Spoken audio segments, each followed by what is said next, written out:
ሰላም ተማሪዎች እንዴት ናችሁ?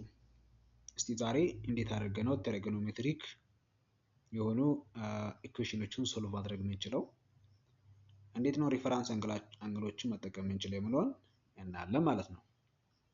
እቺ በባለፈው ቪዲዮ አሳይቻችኋለሁ፣ እነኚህ ሁለቱን አሳይቻችኋለሁ። ዛሬ እስቲ በራዲያን የተቀመጡትን እንያቸው። ለምሳሌ ይሄን ላይ ይሄኛው ማለት ነው ኮዝ 10 ፓይ ኦቨር 3 ማለት ወደ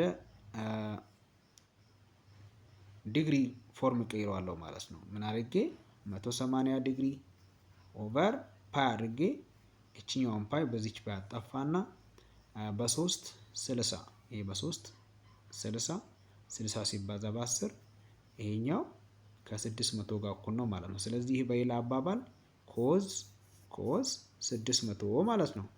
ኮዝ 600። ስለዚህ ኮዝ 600 ለማግኘት ደግሞ ኮዝ 600 ለማግኘት ሪፈረንስ አንግሉን እንፈልጋለሁ። የት ኳድራንት ላይ ያለው አዙሬ ላምጣው። ፖዚቲቭ ስለሆነ ደግሞ እንደዚህ አድርጌ ነው ማዞረው። ኔጌቲቭ ቢሆን ኖሮ እንደዚህ አድርገው ነበር ማለት ነው። ስለዚህ አሁን ኮዝ 600 ለማግኘት እንደዚህ ዞሬ አንድ ክብ 360 ዲግሪ ነው። 600 አልደረሰልኝም። 600 ሲቀነስ 360 ዲግሪ ላለው 0 በ0 4 እናም በ5 240 ማለት ነው። አሁን ከዚህ እነሳና እስከዚህ እመጣለሁ። 240 ነው የጎደለኝ። እስከዚህ 180 ነው። 180 እዚች ጋር መጣና በ240 ላይ 180 እንቀንስበታለሁ።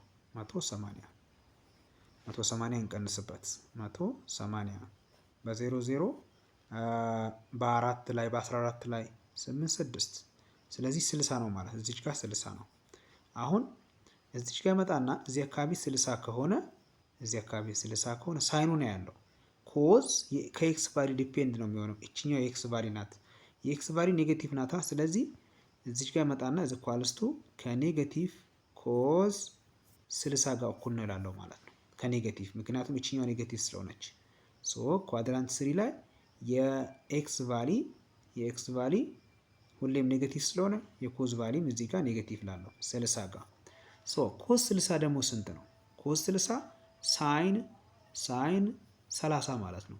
ሳይን 30 ደግሞ 1/2 ነው። እዚህ ጋር ኔጌቲቭ አለች ሰው ኔጌቲቭ 1/2 ነው ማለት ነው። መልሳችን የዚች መልስ ኔጌቲቭ 1/2 ማለት ነው። እንቀጥላለን። ከተመቻችሁ ላይክ፣ ሰብስክራይብ ያደረጋችሁ አበረታቱኝ። ለዛሬ በዚህ እናበቃለን። ሌላውን ደግሞ እቺን እስቲ እናንተ በኮሜንት ሴክሽን ላይ ሰርታችሁ ላኩልኝ። እኔ አርሜ ልክላችኋለሁ።